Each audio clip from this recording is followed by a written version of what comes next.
A special thanks to all of those who have served our country on this Veterans Day. Welcome to the Final Wager. I'm Keith Williams, and we were treated to another great game this evening. Matt, John, and Jennifer combining for 52,100, which is almost the amount of money available. Of course, Matt went a little bigger on one daily double, as did John. On two, I guess. And they're sitting pretty right now. They don't know what the wild card cutoff is, but even historically, those are two great numbers. I don't expect Matt to do anything. John, not really looking for him to do anything either, although I will do the analysis as if Matt is just going to stand pat. It's going to be 20,800, so that's going to be 3,001 is what John could go for. Jennifer, I wouldn't be surprised if she goes for broke here. At a bare minimum, I expect her to go for 7401. Maybe I could see, what would that be?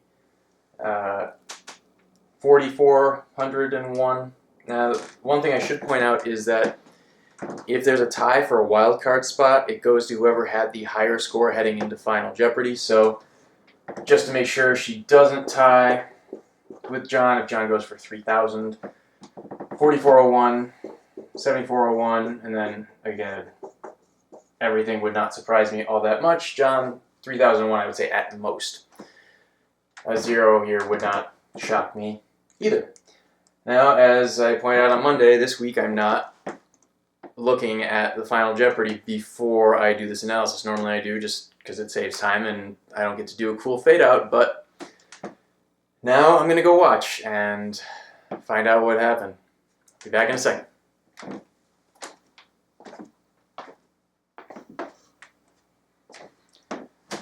Alright, that was just a terrible final clue. I had no idea what they were asking for, and orthodox opinion, is that really what political correctness is these days? I'm not going to go into a diatribe here, but I'm going to beg to differ on that one.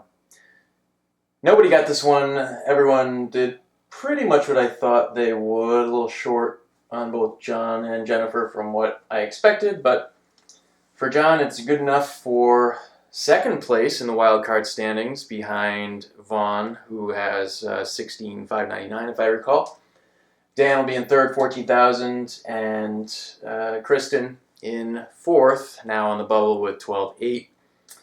Unfortunately, we're going to have to say goodbye to Jennifer and Greg Soroka. They're the first two eliminated. And tomorrow we'll have two more eliminated, but we'll also have our first two wild cards. Could be Vaughn and John, or it could be two of tomorrow's players. Gotta say, I enjoyed the Theodore Bickle clue because last year at the Tournament of Champions filming, I sat next to him for one of the sessions. I believe it was for the final session with the two-day total point affair, and he passed away earlier this year at the age of 91. But that was a fun memory, and it was cool to see him show up, especially on a triple stumper, the Alvin Simon and Theodore one. Groan. Nice comment, Matt. All right, two quarterfinals left, and then we'll know our field of 9. I'm pretty excited, hoping the last two games are as good as the first three. Join me tomorrow, won't you, on the Final Wager.